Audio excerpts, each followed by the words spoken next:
Hey, good morning, everybody. I'm a little rough looking this morning. I worked on Friday night and then basically went straight to a Thanksgiving celebration.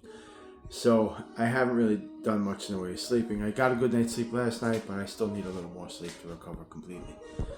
Um, this video is gonna be a little different. Not so much about carnivore or dieting. Just kind of um, thoughts that are rambling around my head, kind of where I am, um, emotionally, spiritually, as far as my family. Um, so I guess the place to start, I grew up in a turbulent household. I am the I was a child of a extreme alcoholic. My mother had a very serious drinking problem to the tune of about 2 gallons of vodka a day.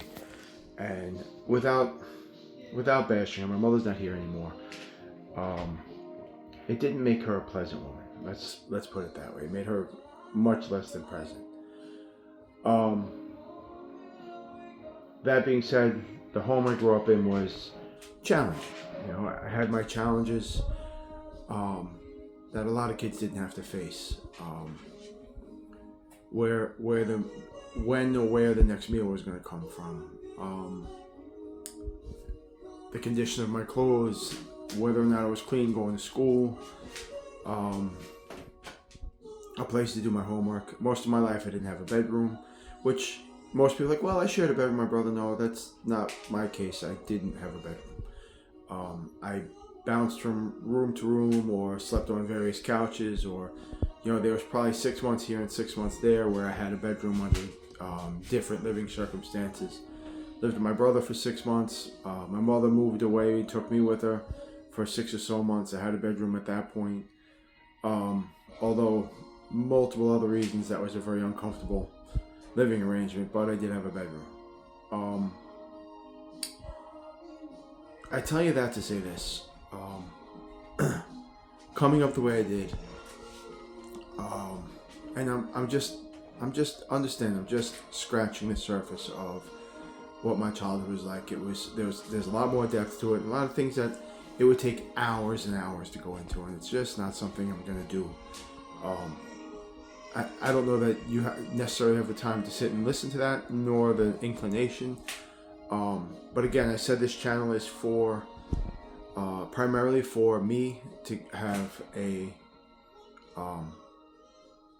place just to kind of dump off what I'm thinking, what I'm feeling, primarily health-wise, but every once in a while it goes in a different direction. So, here's the thing. Going through that as a kid, a lot of the things that I dealt with seemed impossible to overcome.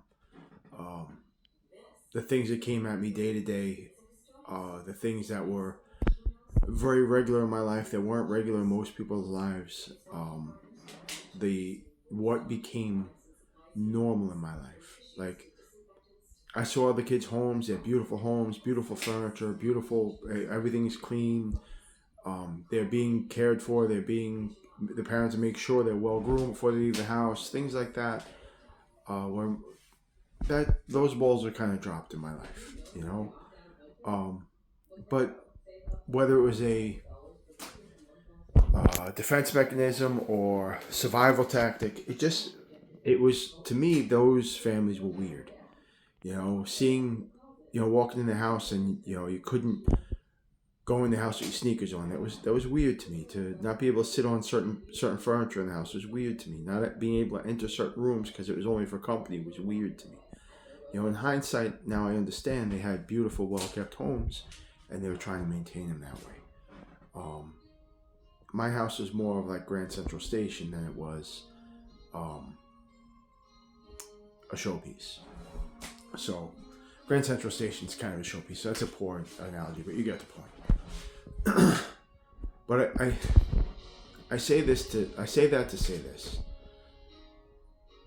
Although I have a lot of experiences in my life that I wish I didn't have to go through, I wish I didn't have to experience, that I wish I could have had a different experience, I wouldn't change them.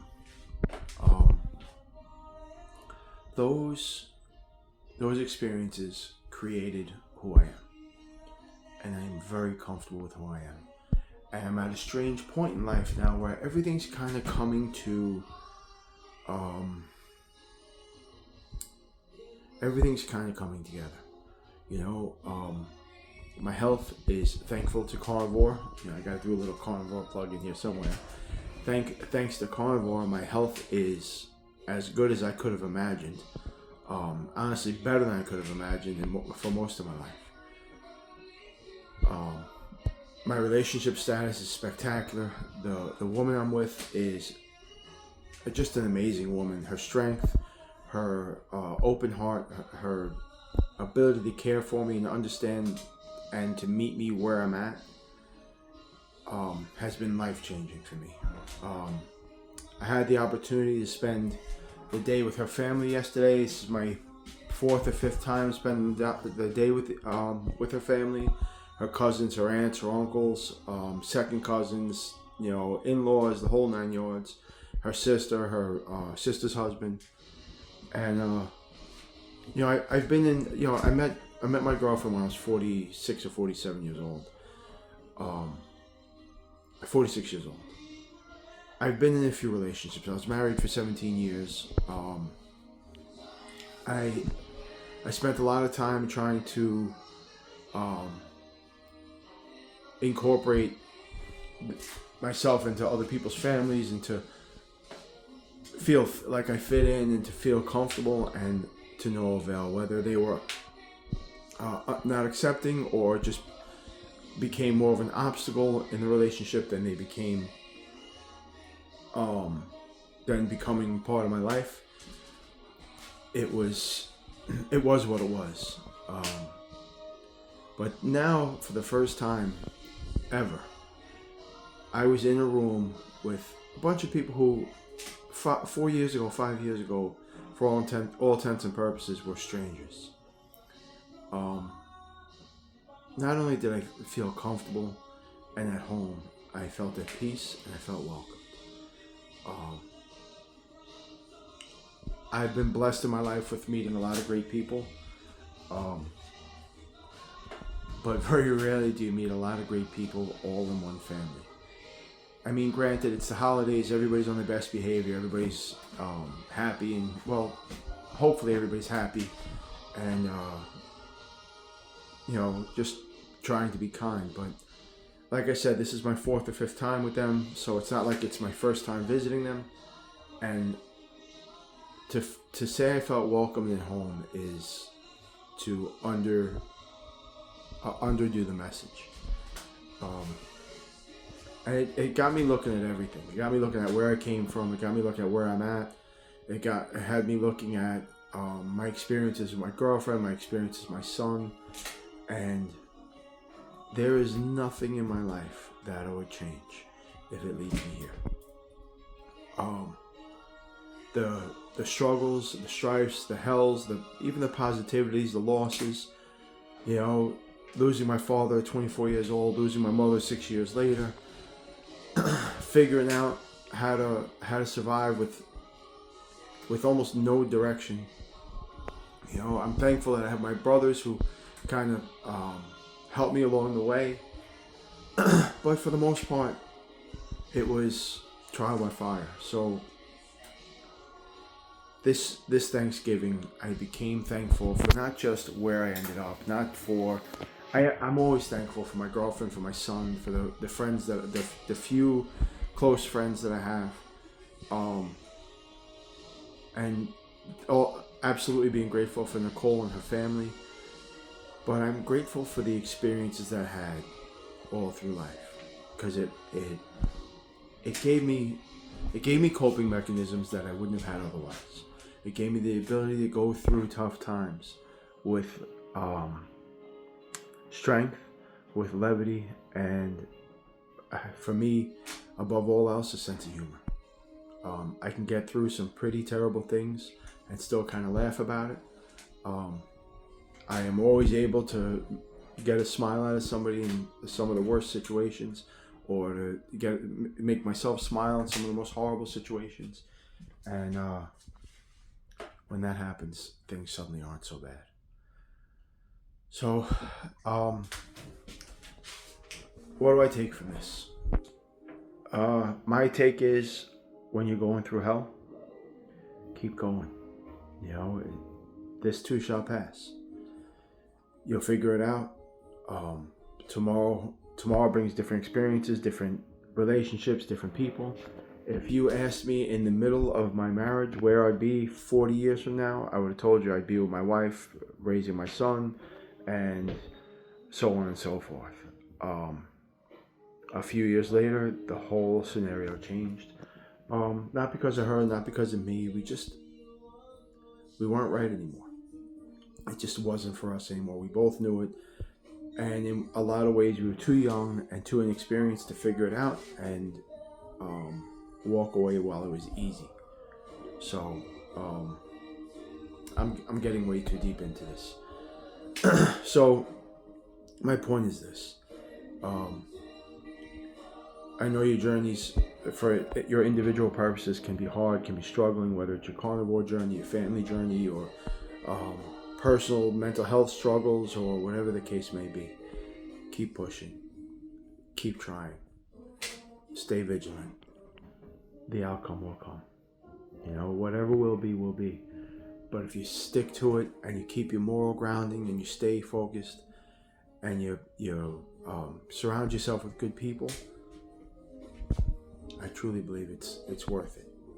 So that's it. I'm not 100% sure that's where I intended for this video to go, but that's where it is. So again, the day after Thanksgiving, I am very thankful for the journey that I've been in. Again, I apologize for how I look. It's just been a long string of days, and I'm not quite caught up. I didn't jump in the shower yet. That'll probably bring me around a little better. But in closing, I just want to hope everybody, that all 6 of the people that watch this video, happy Thanksgiving. I hope you, your loved ones, your family, your friends find this holiday peaceful, safe, and surrounded by loved ones and surrounded by love. I know I did. I'm very content, which is a rare thing in my life, for the first time in many, many years. So I'm really enjoying this feeling. And the more I look at this video, the more I see how horrible I look, and I apologize for it. I'm very tired. Just been burning the candles at both ends. So, all right, everybody. I hope you had a happy and safe holiday. I hope you continue to do so. I hope Christmas and New Year's, if you are so inclined to celebrate, keep you safe and keep you warm and keep your family happy and healthy, or whatever your tradition is or faith. I hope it brings you happiness and joy. All right, y'all. Listen, thank you again for tuning into the channel. It's a very small channel at this point, but I'm grateful for every single subscriber, every single viewer, everybody who takes a moment to share my story. So, all right. Happy belated Thanksgiving, and I hope you, if you have the rest of the weekend off, I hope you enjoy the rest of your weekend. Me personally, I'm off until Monday night, so I am going to spend some time with some family, some friends, and try to get some relaxation in the meantime. I hope this message finds you well. Bye.